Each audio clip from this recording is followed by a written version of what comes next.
Desde que me acuerdo, las cajas de naranjas eran parte de mi vida. Mi papá trabajaba cortando naranjas y mi mamá tenía un empleo en la empacadora donde esos globos dorados rodaban sobre bandas para ser colocados en cajas de madera. En casa, esas mismas cajas burdas nos servían de cómoda, bancos y hasta lavamanos, sosteniendo una palangana y un cántaro de esmalte descascarado. Una caja con cortinas se usaba para guardar las ollas. Cada caja tenía su etiqueta con dibujos distintos. Esas etiquetas eran casi los únicos adornos que había en la habitación pequeña que nos servía de sala, dormitorio y cocina. Me gustaba trazar con el dedo los diseños coloridos. Tantos diseños. Me acuerdo que varios eran de flores, azahares, por supuesto, y amapolas y orquídeas, pero también había un gato negro y una carabela. El único inconveniente eran las astillas. De vez en cuando se me metía una en la mano, pero como dicen, a caballo regalado no se le miran los dientes. Mis papás llegaron de México a California siguiendo su propio sueño de El Dorado, pero lo único dorado que encontramos eran las naranjas colgadas entre los abanicos de hojas temblorosas en hectáreas y hectáreas de árboles verdes y perfumados. Ganábamos apenas lo suficiente para ajustar, y cuando yo nací, el dinero era más escaso aún. Pero lograron seguir comiendo y yo pude ir a la escuela. Iba descalzo, con una camisa remendada y un pantalón recortado de uno viejo de mi papá. El sol había acentuado el color de mi piel y los otros muchachos se reían de mí. Quería dejar de asistir, pero mi mamá me decía: estudia, hijo, para que consigas un buen empleo y no tengas que trabajar tan duro como tus papás. Por eso iba todos los días a luchar contra el sueño y el aburrimiento mientras la maestra seguía su zumbido monótono. En los veranos acompañaba a mi papá a trabajar en los naranjales. Eso me parecía más interesante que ir a la escuela. Ganaba 15 centavos por cada caja que llenaba. Iba con una enorme bolsa de lona colgada de una banda ancha para tener las manos libres, y subía por una escalerilla angosta y tan alta que podía imaginarme pájaro.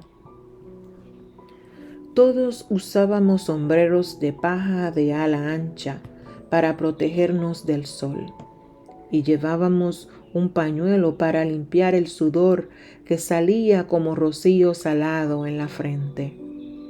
Al cortar las naranjas, se llenaba el aire del olor punzante del zumo, porque había que cortarlas justo a la fruta sin dejar tallo. Una vez nos tomaron una foto al lado de las naranjas recogidas.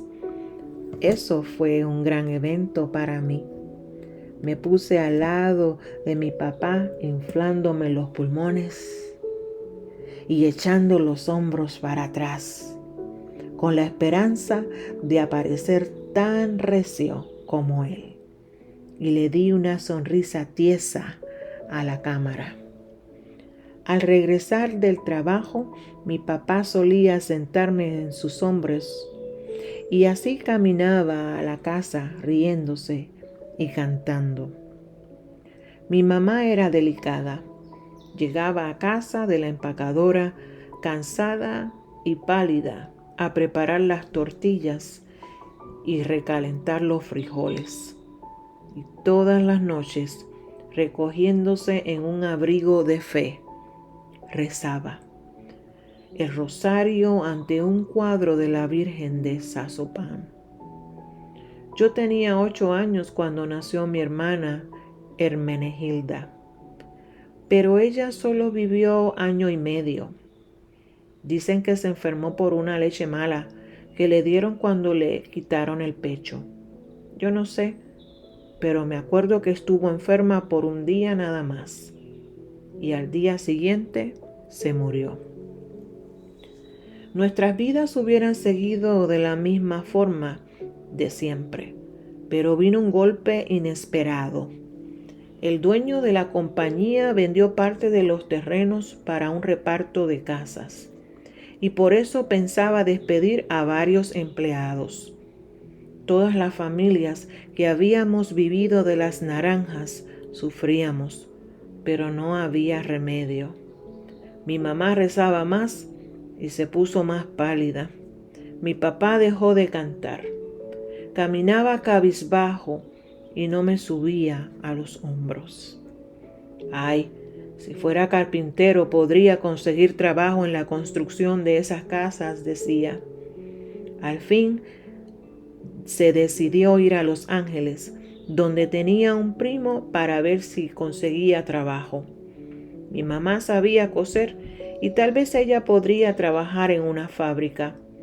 Como no había dinero para comprarle un pasaje en el tren, mi papá decidió meterse a escondidas en el tren de la madrugada. Una vez en Los Ángeles, seguramente conseguiría un empleo bien pagado. Entonces nos mandaría el pasaje para trasladarnos. La mañana que se fue hubo mucha neblina. Nos dijo que no fuéramos a despedirle al tren para no atraer la atención. Metió un pedazo de pan en la camisa y se puso un gorro. Después de besarnos a mi mamá y a mí, se fue caminando rápidamente y desapareció en la neblina. Mi mamá y yo nos quedamos sentados juntos en la oscuridad, temblando del frío y de los nervios y tensos por el esfuerzo de escuchar el primer silbido del tren. Cuando al fin oímos que el tren salía, mi mamá dijo: bueno, ya se fue, que vaya con Dios. No pudimos volver a dormir. Por primera vez me alisté temprano para ir a la escuela. Como a las 10 de la mañana me llamaron para que fuera a mi casa. Estaba agradecido por la oportunidad de salir de la clase, pero tenía una sensación rara en el estómago y me bañaba un sudor helado mientras corría. Cuando llegué jadeante, estaban varias vecinas en la casa y mi mamá lloraba sin cesar. Se mató, gritaba entre sollozos. Me arrimé a ella mientras el cuarto y las caras de la gente daban vueltas alrededor de mí. Ella me agarró como un náufrago a una madera, pero siguió llorando. Allí estaba el cuerpo quebrado de mi papá. Tenía la cara morada y coágulos de sangre en el pelo. No podía creer que ese hombre tan fuerte y alegre estuviera muerto. Por cuenta, había tratado de cruzar de un vagón a otro por los techos y a causa de la neblina no pudo ver bien el paraje. O tal vez por la humedad se deslizó. La cosa es que se cayó poco después de haberse subido. Un vecino que iba al trabajo lo encontró al lado de la vía, ya muerto. Los que habían trabajado con él en los naranjales hicieron una colecta y con los pocos centavos que podían dar, reunieron lo suficiente para pagarnos el pasaje en el tren. Después del entierro, mi mamá empacó en 2 bultos los escasos bienes que teníamos y fuimos a Los Ángeles. Fue un cambio decisivo en nuestras vidas, más aún porque íbamos solos, sin papá. Mientras el tren ganaba velocidad, soplé un adiós final a Los Naranjales.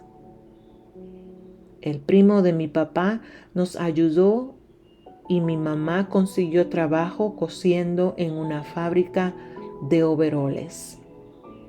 Yo empecé a vender periódicos después de la escuela. Hubiera dejado de ir del todo a la escuela para poder trabajar más horas, pero mi mamá insistió en que terminara la secundaria. Eso pasó hace muchos años. Los naranjales de mi niñez han desaparecido. En el lugar donde alzaban sus ramas perfumadas hay casas, calles, tiendas y el constante vaivén de la ciudad. Mi mamá se jubiló con una pensión pequeña y yo trabajo en una oficina del Estado. Ya tengo familia y gano lo suficiente para mantenerla. Tenemos muebles en vez de cajas y mi mamá tiene una mecedora donde sentarse a descansar. Ya ni existen aquellas cajas de madera y las etiquetas que las adornaban se coleccionan ahora como una novedad.